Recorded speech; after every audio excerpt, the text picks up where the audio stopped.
आज हम बात करते हैं कि भारत का संविधान कैसे बना और उसकी पृष्ठभूमि क्या है, उसको कितने समय लगे, मतलब पूरी डिटेल में बात करेंगे कि भारत के संविधान की पृष्ठभूमि क्या है, भारत का संविधान कहां से बनना स्टार्ट हुआ और कब ये इसका बनना अंत हुआ। इन सारी बातों पर हम बात करेंगे। चलिए देखते हैं। भारत का संविधान जो है वो एक दिन की उपज न होकर वो वर्षों का एक अनुभव का प्रकाश पुंज है। और भारत का संविधान जो है ईस्ट इंडिया कंपनी की स्थापना से लेकर सन 1950 ईस्वी में इसका अंत होता है। कहने का मतलब ईस्ट इंडिया कंपनी की जब स्थापना हुई थी सन 1600 ईस्वी में, उस समय से भारत का संविधान बनने की प्रक्रिया स्टार्ट हुई थी और इसका अंत जो है वो 1950 ईस्वी में हुआ था। चलिए देखते हैं स्टेप वाइज किस तरीके से कौन सा लेख पहले जारी किया गया, पूरी डिटेल में बात करेंगे। चलिए स्टार्ट करते हैं। ईस्ट इंडिया कंपनी, भारत का संविधान जो है वो ईस्ट इंडिया कंपनी की स्थापना से स्टार्ट होता है। इंग्लैंड की एक कंपनी थी जिसका नाम था ईस्ट इंडिया कंपनी, और वो ईस्ट इंडिया कंपनी जो है वहां की महारानी, ब्रिटेन की महारानी एलिजाबेथ प्रथम से एक उसने लाइसेंस मांगा, एक परमिशन मांगा कि मुझे जो है पूर्वी देशों से व्यापार करने की आप अनुमति दीजिए। तो महारानी एलिजाबेथ प्रथम ने ईस्ट इंडिया कंपनी को सन 1600 ईस्वी में 15 वर्षों तक व्यापार करने का एक लाइसेंस जारी किया गया। उस लाइसेंस का नाम था 1600 ईस्वी का राजलेख, मतलब चार्टर, मतलब क्योंकि महारानी थी तो उन्होंने एक राजलेख जारी किया, एक पत्र जारी किया अपने राज्य की तरफ से। उसी को कहा जाता है 1600 ईस्वी का राजलेख या चार्टर। उस चार्टर में ईस्ट इंडिया कंपनी को यह कहा गया कि आप 15 वर्ष तक पूर्वी देशों से व्यापार कर सकते हैं, मतलब 15 वर्ष तक ये वैलिडिटी रहेगी, उसके बाद आपको रिन्यूअल करवाना होगा। तो वो कौन सी महारानी थी जिन्होंने ये चार्टर जारी किया? उन महारानी का नाम था एलिजाबेथ प्रथम। ठीक है, ये कितने वर्ष तक के लिए? अभी मैंने बताया कि 15 वर्ष की अवधि तक के लिए ये चार्टर जारी किया गया था। उसके बाद ईस्ट इंडिया कंपनी की स्थापना हो गई और ईस्ट इंडिया कंपनी के प्रशासन को चलाने के लिए एक परिषद की स्थापना की गई, एक ऑर्गेनाइजेशन की, एक काउंसिल की स्थापना की गई। और उस काउंसिल में एक गवर्नर और 24 अन्य सदस्य शामिल किए गए। मतलब जो बोर्ड बना ईस्ट इंडिया कंपनी का प्रशासन चलाने के लिए, वो जो है उस बोर्ड में एक गवर्नर रखा गया और 24 जो है वो सदस्य रखे गए और उस परिषद का नाम रखा गया गवर्नर और उसकी परिषद। गवर्नर और उसकी परिषद, इस कंपनी ईस्ट इंडिया कंपनी के परिषद का नाम रखा गया। और मैंने जैसा कि बताया कि ये पूर्वी देशों के साथ व्यापार करने के लिए एक लाइसेंस था। तो इस तरीके से जो पहली प्रक्रिया स्टार्ट हुई संविधान बनने की, वो थी सन 1600 ईस्वी में राजलेख चार्टर जारी करके वो जारी किया गया। अब इसके बाद प्रशासन चलता रहा। फिर उसके बाद दूसरा जो नियम कानून लागू किया गया ईस्ट इंडिया कंपनी के ऊपर भारत में, वो था सन 1726 का राजलेख। फिर एक राजलेख जारी किया गया ब्रिटेन की महारानी की तरफ से सन 1726 ईस्वी में। इस राजलेख की क्या बातें थी वो हम बात करते हैं कि इस राजलेख में क्या क्या लिखा गया था।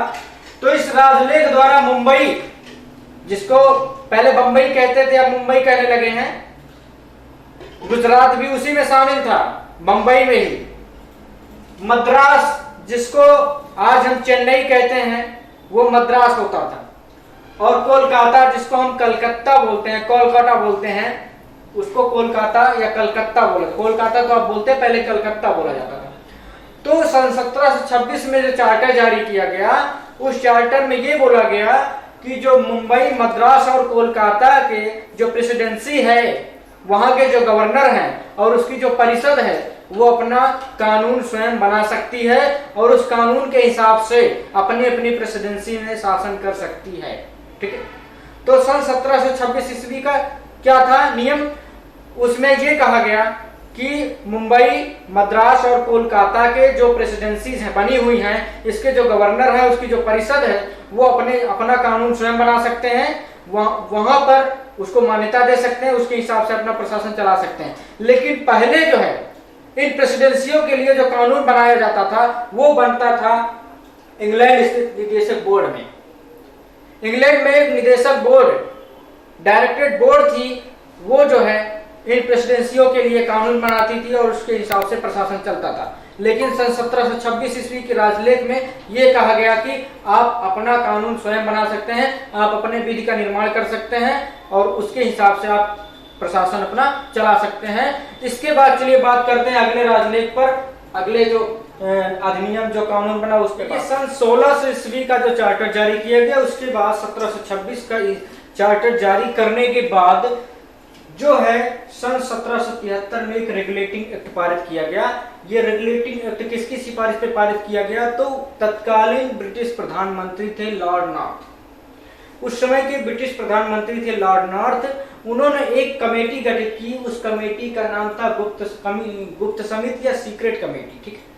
उस कमेटी के सिफारिश पर जो है सन 1773 का रेगुलेटिंग एक्ट पारित किया गया और इस एक्ट के द्वारा बहुत सारे परिवर्तन किए गए कंपनी के प्रशासन के लिए और कंपनी के प्रशासन के लिए एक लिखित संविधान प्रस्तुत किया गया, जिससे कि एक सुनिश्चित शासन प्रणाली का श्री गणेश हो सके, ठीक है।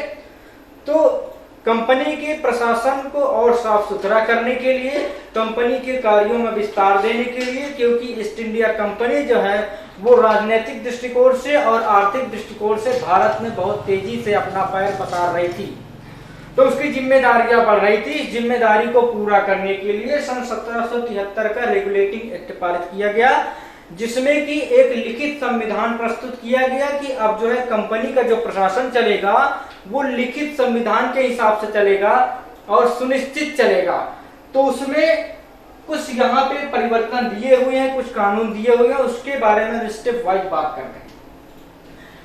तो जो उस समय के बंगाल के गवर्नर हुआ करते थे, क्योंकि ईस्ट इंडिया कंपनी का ज्यादा प्रभाव था वो बंगाल में था, क्योंकि बंगाल उस समय बहुत ही समृद्ध और संपन्न राज्य हुआ करता था और इसलिए वहां पर अंग्रेजों का विशेष जो है ध्यान रहता था।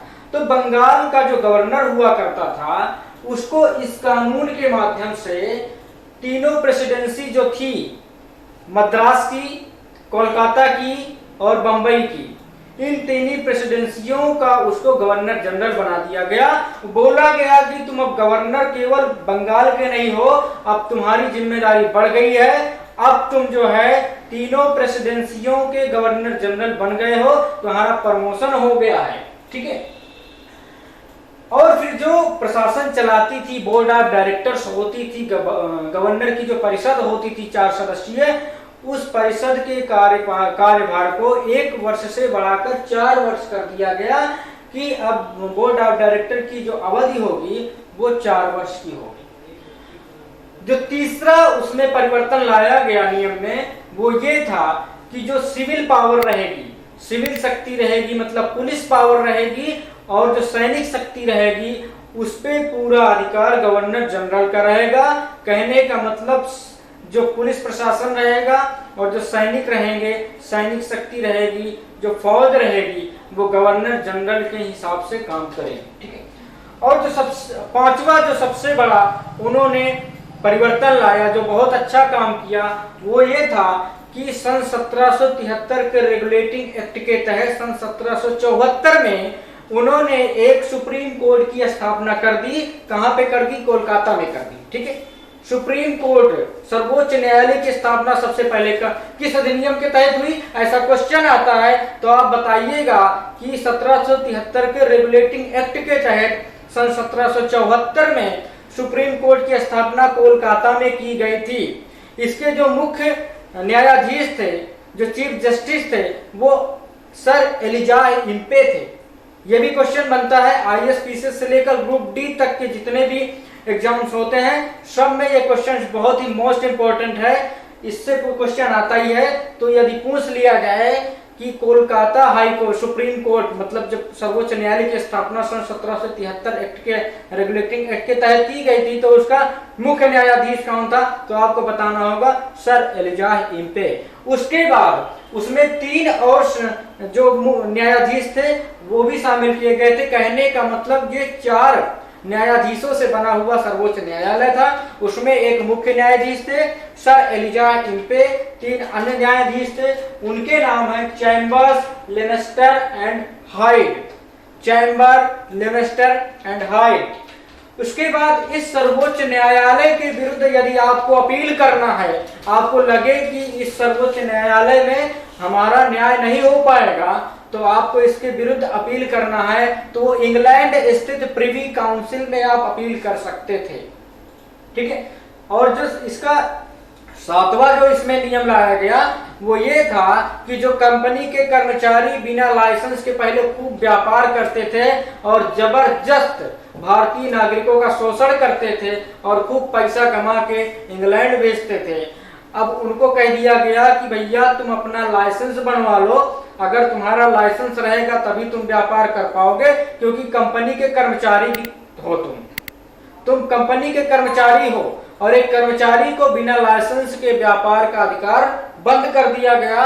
तो इतनी चीजें जो हैं 1773 के रेगुलेटिंग एक्ट में डाली गई।